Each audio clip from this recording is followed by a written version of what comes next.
hind legs. At syempre, ipapakita din yan ni uno ng uno. Up. And there you go. Once again, that is their two. Hind legs in action. Palakpakan po natin folks ang ating mga binturo. Thank you so much, Uno and Teddy. Now guys, ito. Fun talk about Palawan Bearcats. Did you know that their poop and their feet smells like a fresh popcorn? Yes po, may popcorn yung pupo nila. And then omnivore sila.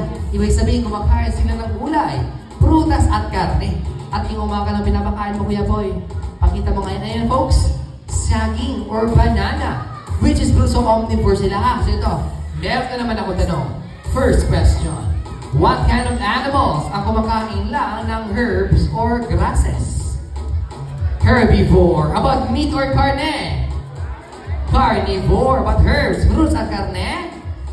Omnivore. Perfect na form.